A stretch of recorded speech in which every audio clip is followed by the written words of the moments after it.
And welcome, everyone. I'm so happy to be with you.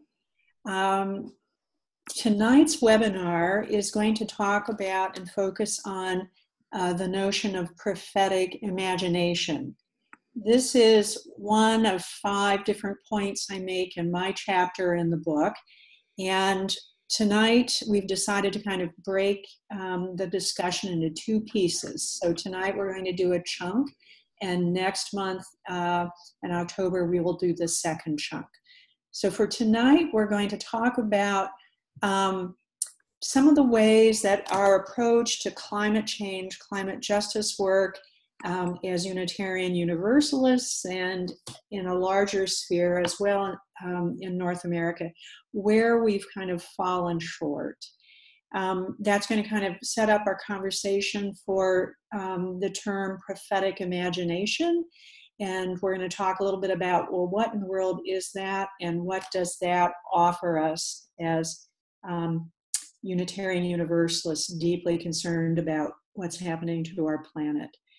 And then we're going to go into a third section where we talk about a couple of different dimensions of life that if we kind of add this to our congregational culture and our climate justice advocacy, we can really strengthen ourselves and deepen our effectiveness in really exciting ways.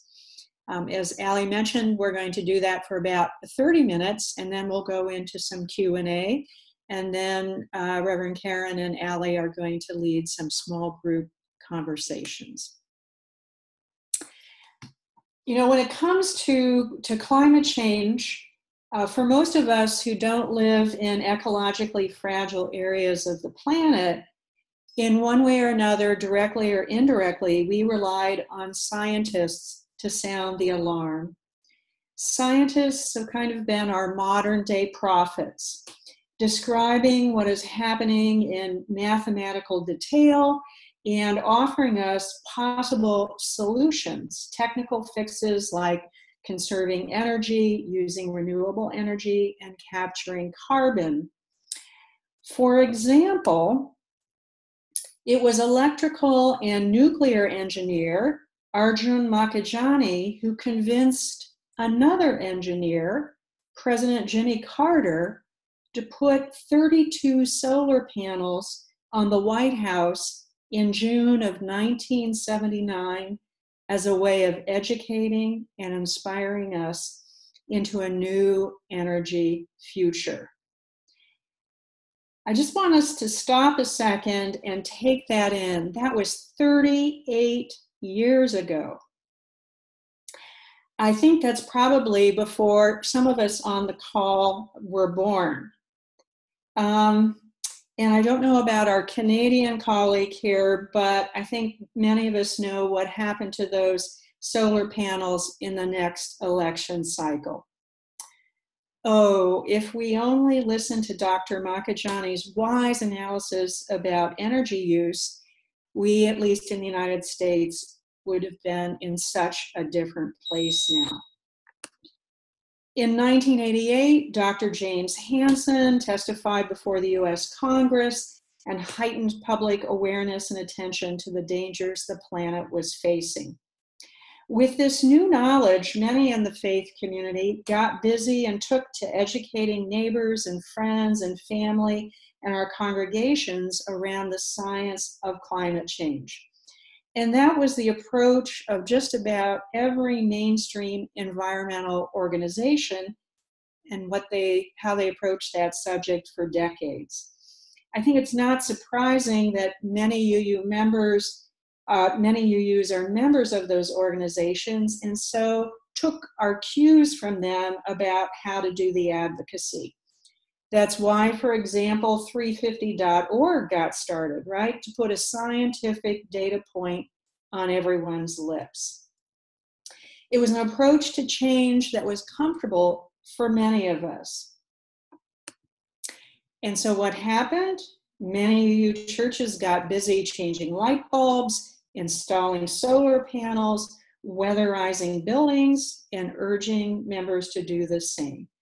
This photo is actually a collage of just a few examples of UU congregations from around North America and what they've done with solar panels. Building something, fixing something concrete, changing appliances, using new technologies, these were straightforward and practical actions. They were hands-on things we could do. And once done, we could say we have accomplished something. We could kind of check a box and move on. And in ways, it really didn't demand a whole lot from us. Well, clearly, as an association, as a nation and nations, North America, and as a world, we haven't gotten to where we need to be in dealing with one of the most pressing moral issues of our day. Something was just a bit off in thinking that a rational, factual, scientific argument and some technical fixes would be a winning formula for spurring all the needed change. So what's not working with this approach? Well, in a nutshell, I would say we were changing light bulbs, but not power and privilege dynamics in our own lives, in our nations, or in the world. The moral of this kind of where we went wrong story for me are 2 points. The first one is we kind of failed to take into consideration and work on various kind of social and political and economic systems of oppression and inequality, which are actually at the root of the climate crisis, and technical fixes don't get there. Specifically, I think when we were initially doing a lot of work on climate change, we failed to really focus on and notice the differential impact it has on different groups of people, both now and in the future. We also failed or didn't pay very close attention to the impact of fossil fuel production on people of color and indigenous communities in the US and around the world. And we were slow to address the political and economic power of big oil. And I'm just going to say, I'm going to just say that for the United States. I don't know how our friend in Canada and Quebec would feel about that in terms of the Canadian context.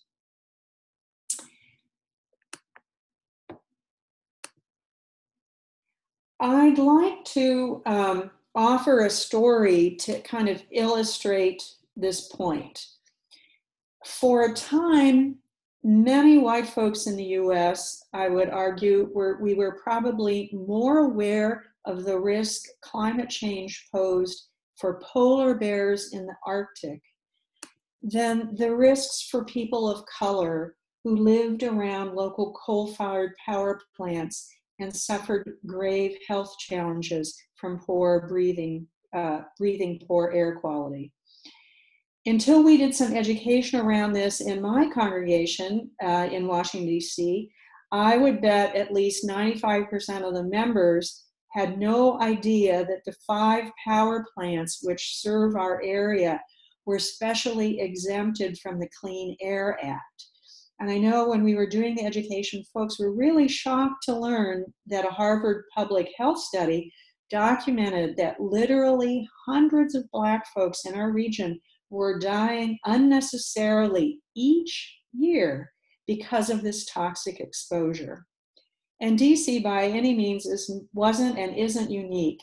Health studies across the US were documenting the detrimental impacts of coal-fired power plants on the communities of color where they were located. The NAACP ultimately developed a specific campaign to shut down the dirtiest, but I have a hunch very few UU congregations were involved in those campaigns. So what's the implication of this point? Well, we need a bigger and more comprehensive picture of what climate justice looks like and requires, and we're beginning to move in that direction. This will enable us to be more effective in terms of dealing with the root causes of climate change. It will also help us to kind of realize that we need to listen to and learn from others to have a fuller picture of what's going on. And it will also enable us to be part of a larger movement and make connections between different issues that all relate to kind of the root causes, so that we can actually grow to scale and have the kind of change that we really seek to see. Now, a second lesson, I think, from realizing that we can't exclusively rely on scientific facts and analysis to really shift people and mobilize them, is that we need to recognize our whole selves and develop strategies that honor everyone's whole selves in ways that inspire personal and collective change at much deeper levels. Also, you know, the plan has got to be more inclusive and have a comprehensive and sophisticated picture of the problem. And this is where prophetic imagination comes in. But before we get there, I want to stop for a second and invite everyone just to take a short time and think about your congregation, and think about how has your congregation or fellowship, how has it addressed climate change in any form in your justice ministries? If it has, what has it done? If it hasn't, why hasn't it worked on this issue?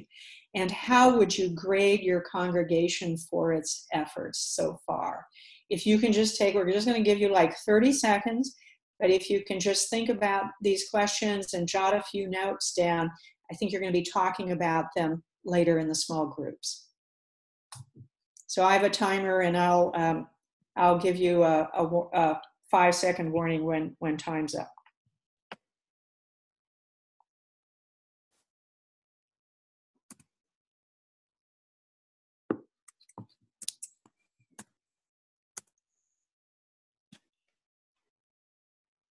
I guess I put it on this one.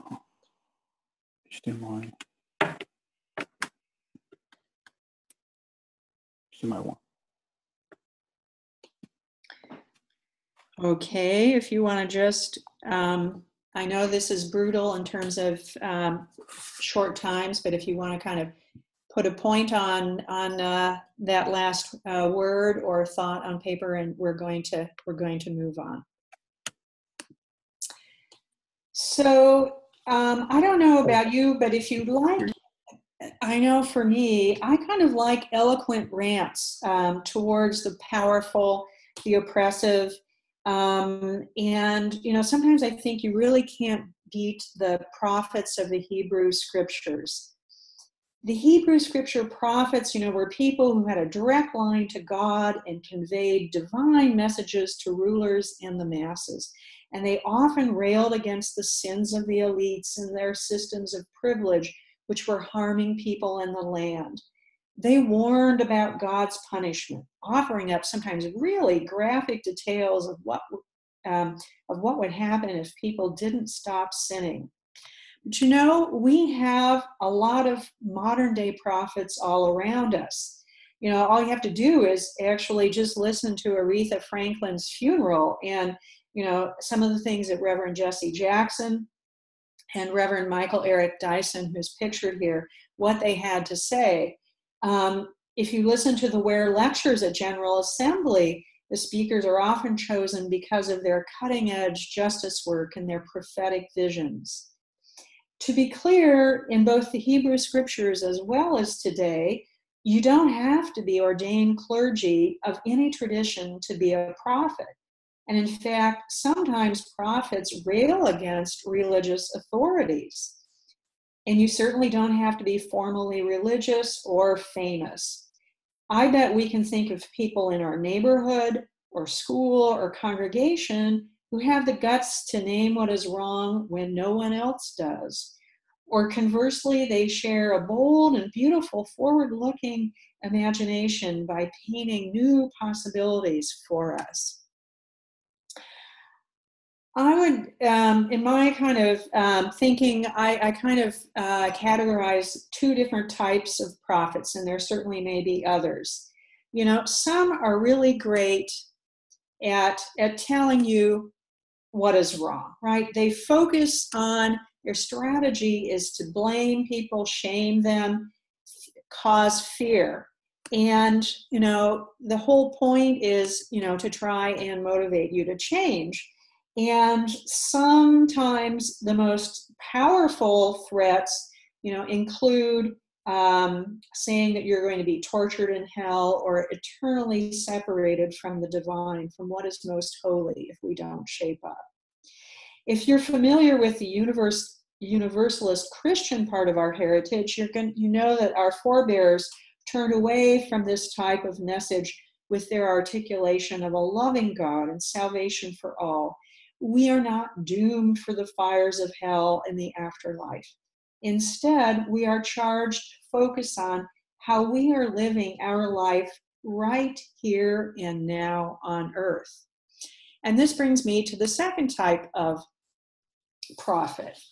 And so that's a prophet instead who kind of focuses on pointing out where we want to go and talking about offering a vision of what the most radical form of right is in their value system, in their imagination.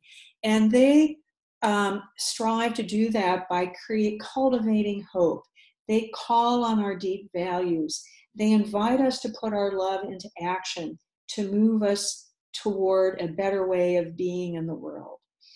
They serve as kind of a beacon, an attractive magnet which brings people together. And, you know, Martin Luther King Jr. was this kind of prophet. And we often refer to his image of beloved community and working towards that as a centerpiece of how we understand what we are doing as Unitarian Universalists.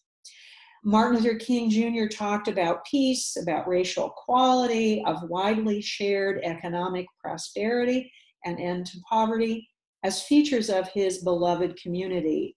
And today, many argue that MLK Jr. would also have included a healthy, sustainable planet as a centerpiece of that too. There are many other prophets from other religious traditions and secular occupations which also may inspire us. And they may use different metaphors and language of how we might live together on this beautiful planet. You know, whether the metaphor is beloved community or something else, the specifics of that prophetic vision evolve over time as we grow wiser, as our relationships grow, as the world changes, and as we live into that vision. As we use the first and seventh and eighth principles as inspiration and guideposts for our work on climate justice, for our efforts to live into beloved community. And so kind of the point here of this piece of our conversation is that prophetic imagination is all about the scope and nature of the vision and the process for how we get there. The positive version is all about daring us to stretch, cheering us on to be our best selves. And specifically for us as Unitarian Universalists, it's love-centered, it's inclusive, it's justice-oriented, it's positive, it's forward-looking, and it's covenant-based. And I just want to underscore the covenant-based piece, because being forward-looking doesn't mean that we don't bother to look backwards and acknowledge the ways we have harmed people in the environment, both personally and institutionally. It means we do engage in transformative, restorative forms of justice. And while the verb repent may not work for some of us, however we name the action, we do apologize and we show regret for the harm we have caused through being a part of a meaningful, deep, ongoing process of accountability, of truth-telling, of restoring right relationships. And we're doing that now within our association in many ways. For example, with blue, and in communities, in our communities with various movements like Black Lives Matter. Now, I'd like to just have another quick moment to pause and invite you to think, is there someone in your life or the life of our nation today that you would consider to be a prophet? So we'll just again take a few seconds and give that some thought and jot down any names that come to mind, and maybe a word or two about how you would describe what their prophetic vision is. Again, I'll give you a heads up when time is up.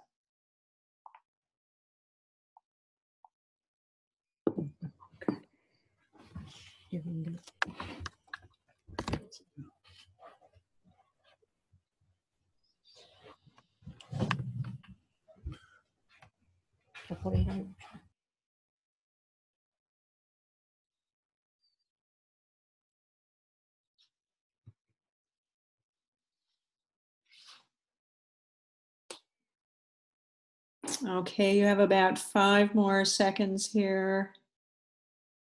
All right. Thank you. I hope you were able to have some names come up readily. This next section of our conversation, of the presentation, I kind of call Finding Our Full Voice. And I'm going to kind of out myself in terms of my age a little bit here, because I have worked on local, national, and international climate justice campaigns for almost 30 years, and I realize that makes me really old. I have had the wonderful opportunity to do this for secular organizations and several faith-based groups, including some within our denomination. In hanging out in various circles, I have often heard praise, and maybe you have too, about UUs showing up to things such as city council meetings and rallies and civil disobedience protests in large numbers. I also know that when it comes to working on climate justice in ecumenical and interfaith circles, for example, I have gotten reports from colleagues that, we're really good at providing meeting space and coffee and putting our bodies on the line for action, but that's kind of about it. We many of us kind of become tongue-tied, if not downright kind of mute and invisible when it comes to talking with our peers and neighbors and colleagues, talking religiously. Sometimes some UUs are actually hostile to others who want to use God language. We prefer to stay in the realm of fact and some political analysis. So what's the problem here? What's going on? Well, how could avoiding theological and spiritually and emotionally oriented conversations and change strategies hinder us? How can we help ourselves by adding these dimensions into the work and the ministries we do?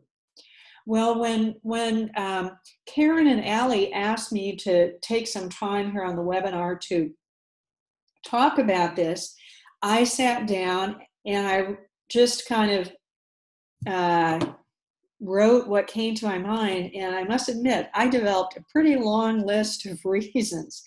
And we can't go through them all in much detail, otherwise we're not going to have any time to actually have a conversation. So what I'd like to do is just kind of touch on them briefly, and then I'm going to just highlight a few that I particularly feel strongly about. And then we can definitely come back to these in the Q&A and comment time if you'd like to talk more about any particular ones. So I've grouped the reasons into kind of 2 categories. The first one is, what are the political benefits to us collectively as Unitarian Universalists and to the larger community working on climate justice issues if we could nurture our theological, spiritual, and emotional grounding for this work. And so one I just like to start with is that I think it would improve our ability to be and to have what often people call natural allies, right? Which are other groups and religious traditions interested in doing this work. Secondly, you know, it will improve the likelihood that our policy positions on climate justice issues are consonant with our principles and values. And I want to unpack this one in particular for just a second, because I think it's really, really important. You know, often carbon trading schemes are put forward by many environmental groups as a critical piece of the puzzle to move us towards a healthier climate.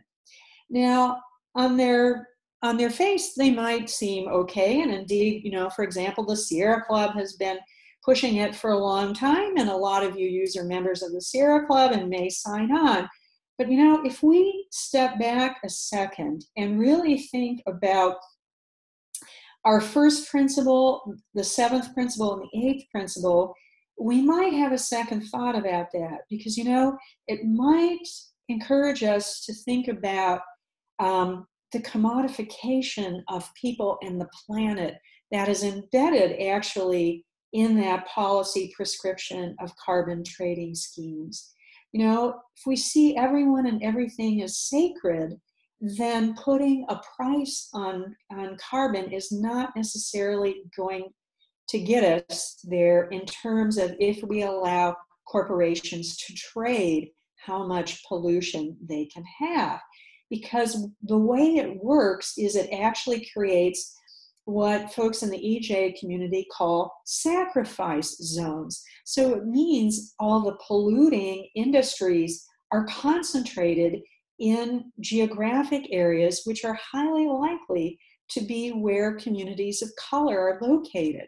So it really kind of puts an even heavier burden on people who should not be paying any more consequences from our love affair with coal and with petroleum. The third point is, you know, that I think at times, if we are more comfortable and clear about our own theological position, it allows us to participate in a livelier way in common discussions with our ecumenical and interfaith partners, which enrich the collective view and help us and other people know kind of where we situate ourselves. Another one is we do not cede the public square just to people who have more conservative fundamental theology and political opinions about this issue. If you're interested in this point, Paul Razor makes it and explores it very eloquently in a book he wrote that actually was a common read a few years ago. One of the things that, if you have done some lobbying in Washington, D.C. or in your state house, you may have be very well aware of this, but often politicians ask the faith community to talk about values and their vision when doing the lobbying, that they like that and that it brings a fresh perspective, and that often starting from a values place can help start to bridge political differences in very positive ways. Also, having this grounding improves our effectiveness and helps us hang in there for the long haul. Now, I'd also like to talk about a really important other point, which is that interest-based organizing is often antithetical to faith-rooted organizing. And I think my experience in working with a lot of UUs is we don't talk much about what the difference is and how to recognize the difference, right? So a lot of groups like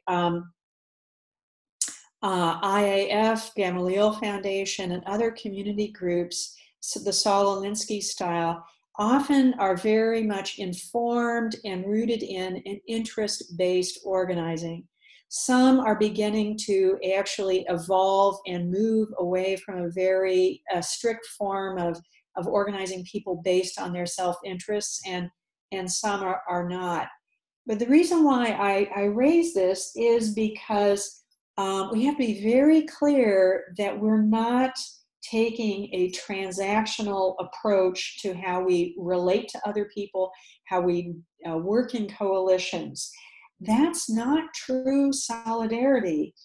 You know, core to our heritage of being UUs is the understanding that my being a whole person, my salvation, my liberation is contingent on you being a whole person, your liberation. Our lives are intimately intertwined. And I don't need a quid pro quo agreement to show up for you, right? It is a different kind of meaning of solidarity, for example, than how the US labor movement generally uses the term. Faith-rooted organizing also means, for example, that we don't see or name our opponents as enemies. There are many other points, but I just want to stress that this alone, I think, is really critical, and the reason why I feel very strongly about how we can all do better around grounding ourselves in terms of our own theological perspective and tradition in spiritual understanding, and be very solid in terms of understanding what's going on with our emotions. And finally, I think if we don't have this grounding, we kind of miss the point of what really is at stake, you know, what counts in the organizing effort. You know, the point isn't building our brand or getting organizational or denominational credit for political wins, right? The point is that we show up for each other, and together we build beloved community. Now, I would like to switch gears a little bit and talk about what's in it for us personally. There are a lot of personal benefits too, not only to us in terms of our political work, our ministries of social justice and climate justice, but just to our everyday lives as well. And so here are a few of those. One is, I put it in a nutshell, blind ego is a killer. In some ways, at times, both literally as well as metaphorically. And, you know, I think we have more than enough examples in our lives about how this is true. So I'm not going to really say much about this right at this time. I just want to say how our ego plays out in our lives, in our ministries, is different, of course, based on whether and in what ways we are oppressed or have privilege. But having a regular reflective practice is really critical to help us put our own egos in their proper place. You know? Reflective practices done personally and individually through a variety of spiritual practices, and also done collectively in community, because that's actually an aspect of our covenant, you know, is how we're all about, what we're all about as UUs. Another reason for this grounding is we need a rationale for what we do in our lives, right? Beyond simple instinct. And we need something that guides us and inspires us to be our best self. A third piece, of course, is that our whole selves yearn to be met, to be experienced, to experience. So why not bring that to everything we do, including our social and climate justice work? You know, beloved community is creating a world where all parts of us flourish, where we delight in others and the earth with our senses, our whole bodies. You know, our lives are rather flat and tend to be compulsive and transactional if we're not paying attention to our emotions and those of others. And finally, we can't address the ways that various oppressions operate on and in us, as well as attending to what's happening with anyone else in terms of how oppressions are operating on and in them if we don't attend to our own emotional, psychological, and spiritual lives. So that's a hefty chunk of material. And I'm going to stop now and turn things over to Allie because it's time for Q&A and comments.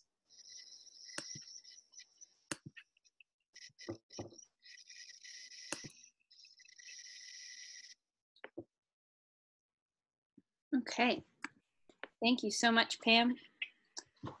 So this is an open time. We'll have a full group discussion. If anyone wants to ask a question, go ahead and just hop in with your question or your comment. And don't forget that you might be muted. So double check that before you start. Thanks so much, Pam.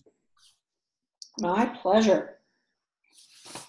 So Pam, just to get us started in our chat while you were speaking, there was a eighth principle question mark, and so I'm wondering if you would speak to the eighth principle and why you factor it into your UU faith. Well, I think it's very appropriate, of course, that you have a poster about the eighth principle right behind you.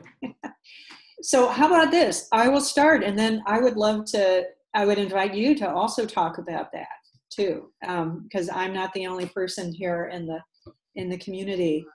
I feel really strongly, I mean, my personal church has a long history in working against racism and for a multicultural community and beloved community.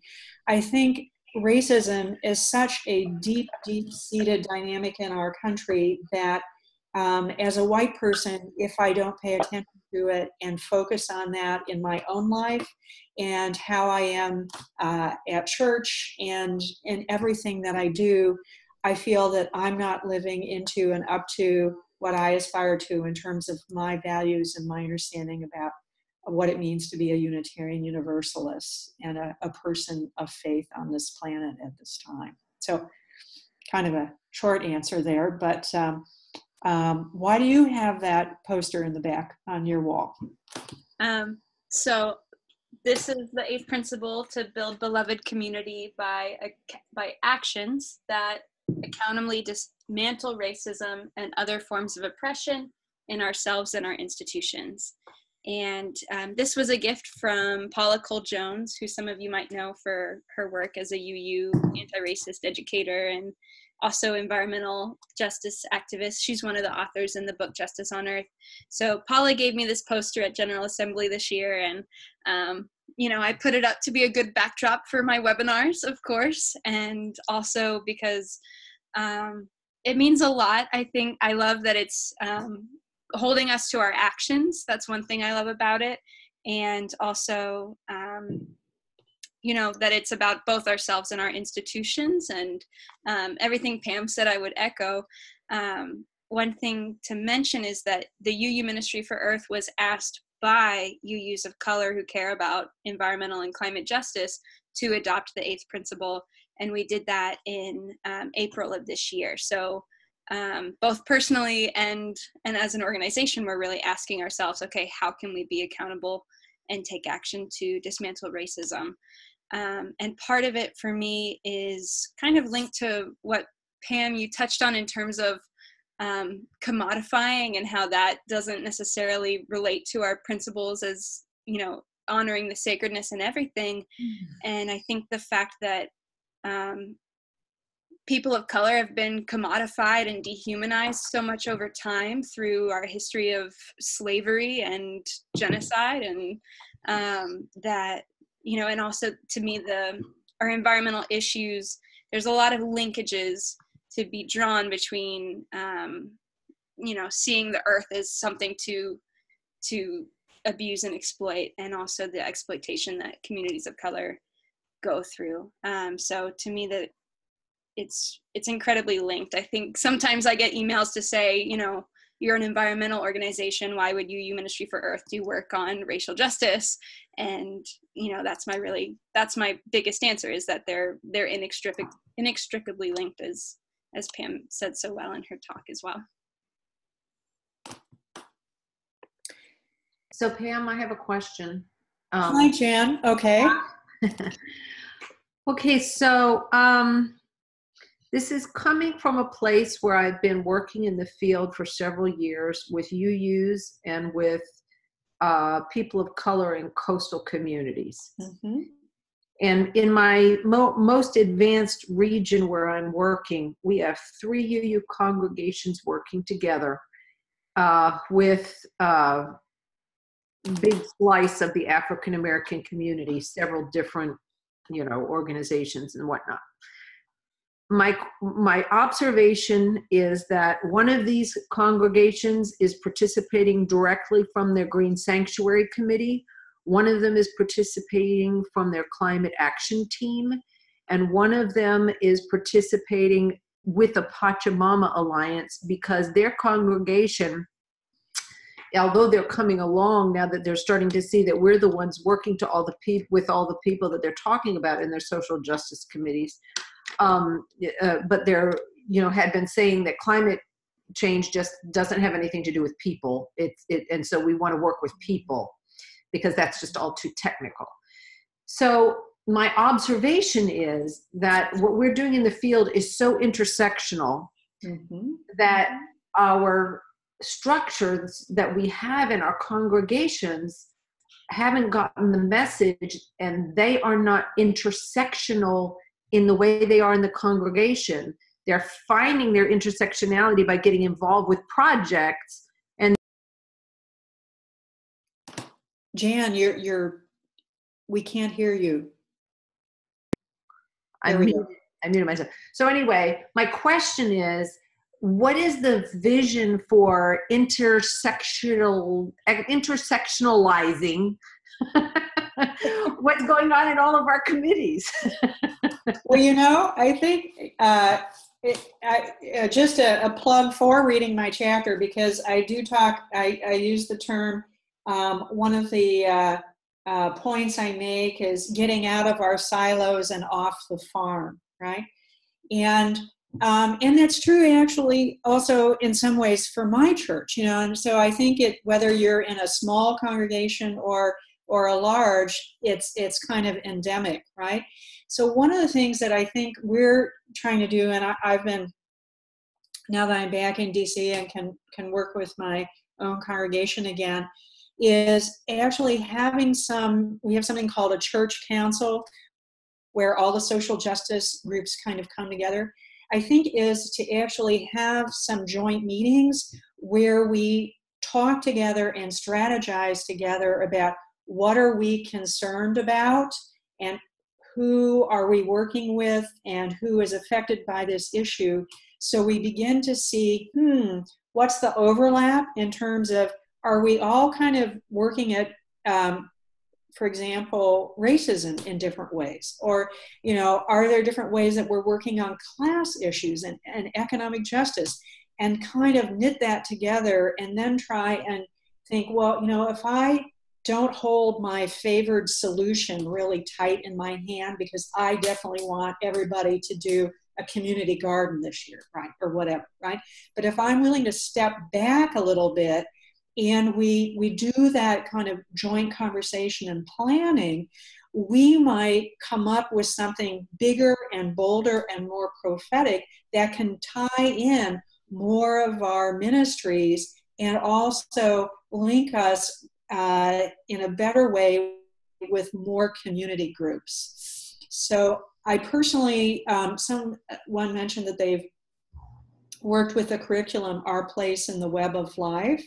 The AHA process is, I've personally found a great process because, and Jen may speak to this, and I don't mean to put Jen on the spot, but since she said that she did this with her congregation, it's actually a visual popular education technique where everyone can contribute to the analysis to build the picture together in a way that you can add over time and do layers and layers of kind of unpacking issues and strategizing together. I mean, that's not the only technique, but that's one. So I see Earl's hand up, and I don't know if Jen wants to respond, but let's see if Jan, you want to say anything before we go to these other two people.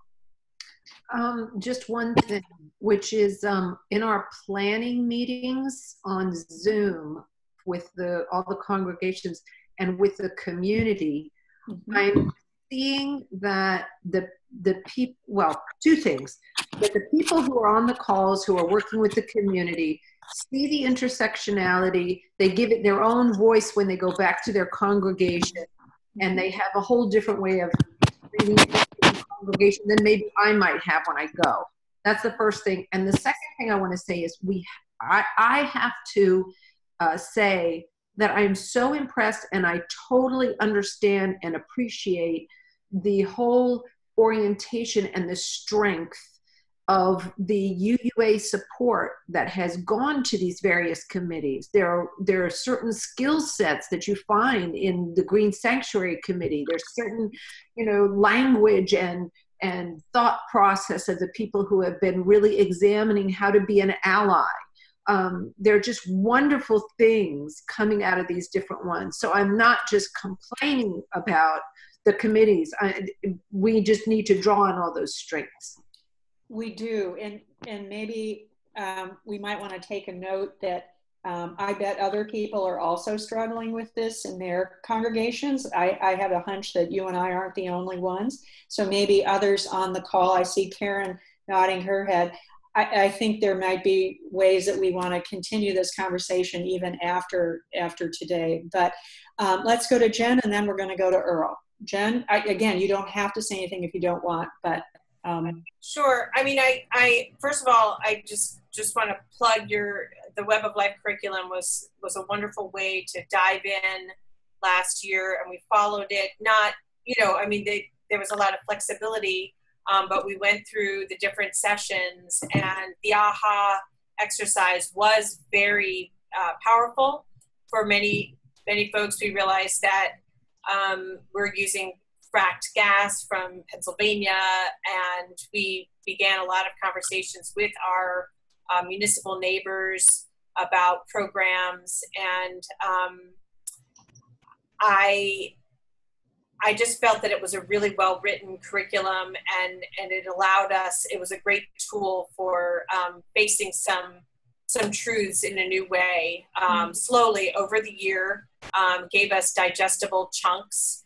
And I guess if I could throw in a question, because I did find the atonement exercises at the end, and we never really employed those, and I found those to be particularly powerful, and I wanted to use them. So I felt like I kind of dropped off at the end at a place where you're talking, using this real prophetic imagination and asking people to do perhaps the deeper work that would be more uncomfortable, to start to make some sacrifices. And I feel like the elephant in the room is capitalism. And nobody is really, like the Ware lecture, kind of brought that up and said, yes, this is who we are. This is who we've always been. And this is what capitalism is. And I feel that is a very scary thing for many ministers to take on. And it's just a conversation that's not happening. And I'm wondering if there's any leadership on that from the UUA. Just like in order to do this deeper work, we need to have some really strong messages coming out. And right now the focus is very much on dismantling racism, which I understand. So it's hard then sometimes to bring in the intersectionality.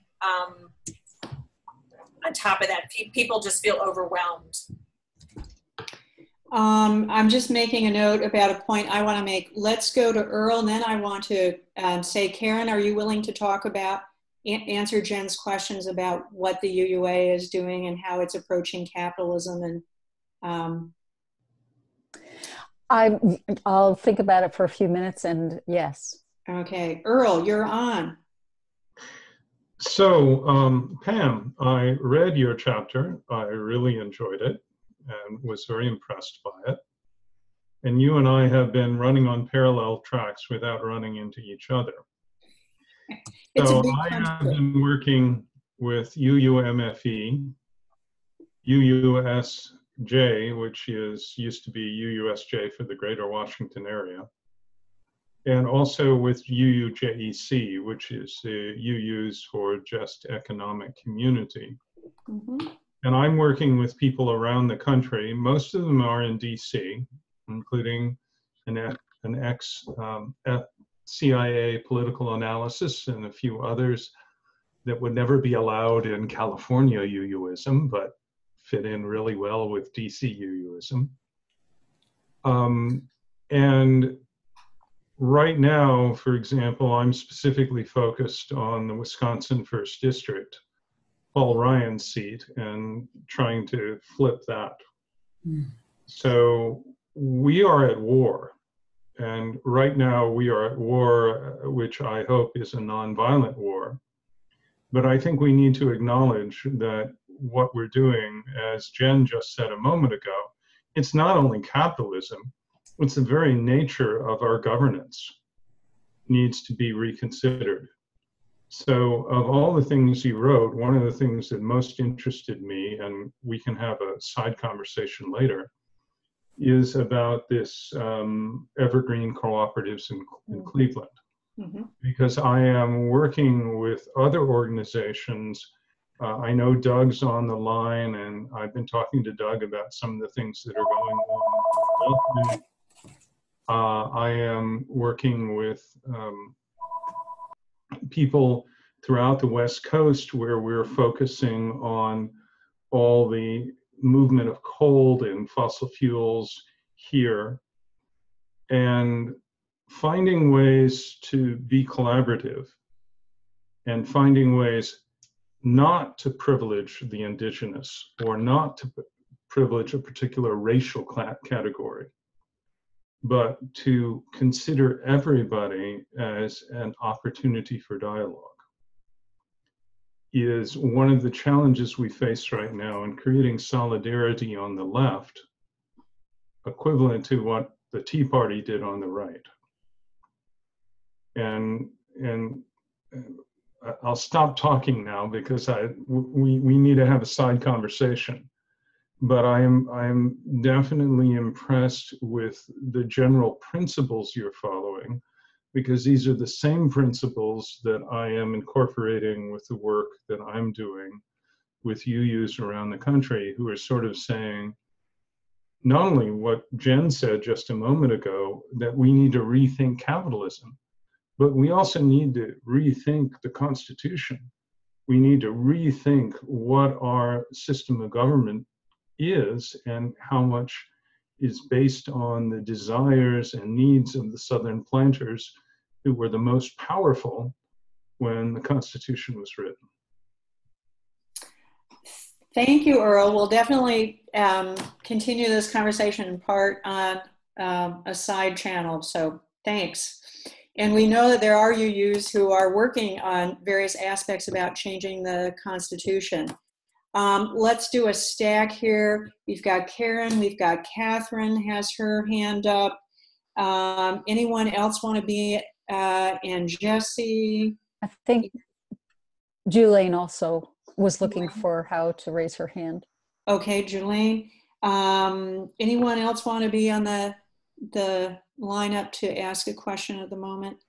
Why don't we start with that? And Karen and Allie, just to let you know, I'm trusting that you are paying attention to the time, because I'm not. Okay. Yeah, Pam, it's 33. It's 3 minutes after the half hour. And so usually we would have stopped 3 minutes ago, but I think why don't we go through the stack and then go And for then close. Okay. Karen. What I want to say is very brief, and I'm making a note to myself to make this information more broadly available. The Unitarian Universalist Association through Susan Frederick Gray and Carrie McDonald and the entire UUA staff has figured out for this coming year anyway that the way to focus our justice ministries will be intersectional and following the leadership of frontline communities. And that the way it's prioritized at the moment, because of the way our UU congregations are coming into alignment with these other particular frontline leaders, has to do with decriminalization. And that's around migration, that's around climate justice, resistance, but that it has to do with decriminalization and also, excuse me, and with the criminalization of people of color in particular. And in all these ways, all of the many resources that have come together around classism have got to be used as part of the lens. So the UUA is working to figure out how to throw its weight and its resources behind these particular ways that UUs are already showing up with frontline leadership around particularly decriminalization and climate justice, and with people of color, especially around decriminalization. But rather than going on and on, what I'm going to try and do is create a document and get it up on createclimatejustice.com. And if you're not on that, please make an effort to get there so that we can share these this information clearly and well. I also, okay, that's it. Who's next in line? Catherine, you need to unmute yourself. Oh, okay. Thank you very much. I was puzzled about, you mentioned interest-based actions or programs. Organizing strategy. Yeah. Could you talk a little bit more about that? Because it seems to me that that's a very attractive way to mobilize groups. Mm-hmm. You know what? Let me get everyone's questions, and then I'm going to answer them all kind of together, because I am really mindful. That's a great question, and I want to be mindful of the time, because I know also that Karen and Allie want to host a good amount of time for your small groups. So, okay, what's wrong with interest-based organizing? Okay, Jesse. Yeah, just two quick comments, actually. Somebody asked about, does UUA have anything going on to guide congregations? I think Karen answered that somewhat, but I'd also point out that the UU Ministers Association is doing a fair amount of work on that in terms of decentering whiteness, and they have several different programs that ministers are participating in. But I also wanted to get to a point that Earl was talking about. Maybe this is something that you'd also care to discuss, Pam. It's the issues that Earl's talking about are really important, and they're national and international in scope, but learning how to deal with power starts at home. And if we want to do more than just if we really want to, and I'm quoting you here, change our economic or political system, we're well advised to look at governance in our own congregations, and how does power actually work, and are there better ways perhaps to organize that power so that we're not working from the very paradigm that we're trying to change. Mm-hmm, mm-hmm, mm-hmm. So that's all. Thank you. Good points. Julaine? Yes, can you hear me? Yes, thank you. You guys are talking about some really big, widespread issues, and I don't know that I have a question, but I might. I find myself, because Karen Bramer, Reverend Karen, hi Karen, emailed me when Fort Worth, which is where I'm from, Westside UU in Fort Worth, became one of the 7 communities in the nation that has a nearby Standing Rock water protector incarcerated. And she emailed me, and I'm on the Green Sanctuary Committee. That is how I know Karen. And we had a committee table this. It's been about a couple of weeks since this happened. And we had a committee table this weekend in the fellowship hall between the services. And I elicited signups from interested people to be a part of the group who will structure how we, in conjunction with the AIW, the Action of Immediate Witness, to structure our solidarity and support of Red Bonfallis, who is incarcerated in Carswell. I had the social justice lead, very, very strong, wonderful person, sign up. I had the lead in membership sign up. I believe there was another major section lead that signed up. And it as I work with this, I'm kind of the point person in communicating with the national coordinators for the support of these water protectors. And it occurred to me that this may be a very almost innocent vehicle. The support of someone, one person, might be a vehicle to bring together the different sections in our church in subtle ways that I think we're missing. And so I don't know how to phrase that as a question to you. By the way, I read your chapter and I see how exactly what you're talking about is what we need here. And I've been aware of the sectionalism in my church between the humanist group, which is quite large in the church, and the very active, large social justice group. And I'm wondering, I'm going to talk with my minister, Reverend Sherry Woodbury, and other people to see if we can't bring the church together more in the support of this one water protector, and from there go further in working together in more effective ways. Great, excellent. Well, keep us all posted. This is really I tend to keep emailing Karen Bramer. I don't know, Karen, if you want all my emails about every little thing I do. I do indeed. I certainly reach out for guidance on this. This is great. This is great. Wow, it's so exciting. What a lively, rich beginning of a conversation with everyone. So I'm going to kind of give like one sentence comments in response, because we're running out of time. And actually, I was supposed to be at a dinner party 15 minutes ago. So, anyways, to the comment about changing our church governance systems. Amen. Our church, which is a large church, is in the middle of totally rethinking church governance. Like many churches, we bought on, and apparently we bought on early to policy governance as a structure. And now with the really loving and brilliant guidance of UUA staff, we are shifting our gears to try and say, adopt a model which does not recreate white supremacy culture, a male gendered approach to governance.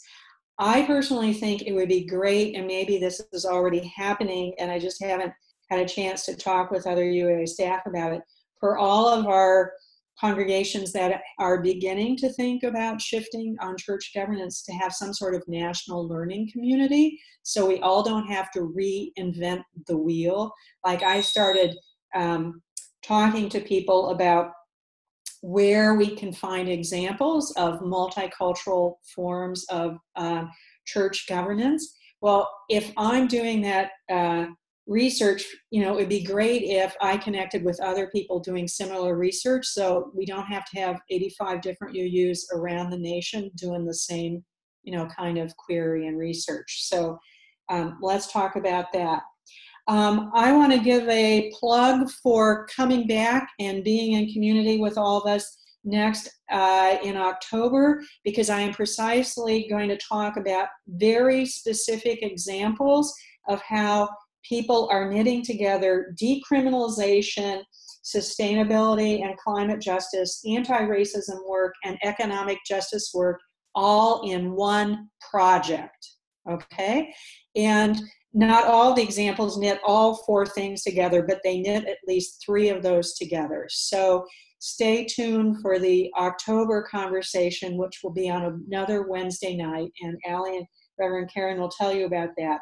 But that's when we're going to dig into very positive, forward-looking examples led by people of color, led by people who are living with strained economic resources that I think are very exciting and offer us very concrete ways that we can be involved and model a very strong form of intersectionality. And on the question around what's wrong with interest-based, boy, that's a big, long conversation that we could have, again, offline. I would say part of it is how traditionally folks have interpreted interest, someone's interest. And the also is the quid pro quo aspects to organizing. And again, we can talk more about that offline, or you can talk more about that in your small groups in a few minutes. So, Allie and Karen, is there anything you would like to say to wrap up before we move to the closing kind of prayer and blessing on my part? No? Only to say that we're not going to be able to get to everything tonight. And if you're feeling a hunger for continuing this depth, that's exactly what these webinars are hoping to accomplish. And so I'm so grateful, Pam. Have a great dinner. Thank you. It's with an environmental justice activist who used to be from Oakland and is now living in Montana. So awesome. Awesome. Keep the theme going here. Anyways, I just want to say what an honor and pleasure it was to be with you all tonight. It's such a real treat. You give me lots of inspiration, and I hope we can all stay connected and feed off of each other and learning and supporting each other. And so because it's fall, I would like to just close with the poem Wild Geese, written by Mary Oliver. And this may be familiar to many of you, but I often need to read it to myself to remind me of certain things. So I just invite you to be in an attitude of receptivity and centeredness. Wild geese. You do not have to be good. You do not have to walk on your knees for 100 miles through the desert repenting. You only have to let the soft animal part of your body love what it loves. Tell me about despair, yours, and I will tell you mine. Meanwhile, the world goes on. Meanwhile, the sun and the clear pebbles of the rain are moving across the landscapes, over the prairies and the deep trees, the mountains and the rivers. Meanwhile, the wild geese, high in the clear blue air, are heading home again. Whoever you are, no matter how lonely, the world offers itself to your imagination. It calls to you like the wild geese, harsh and exciting, over and over, announcing your place in the family of things.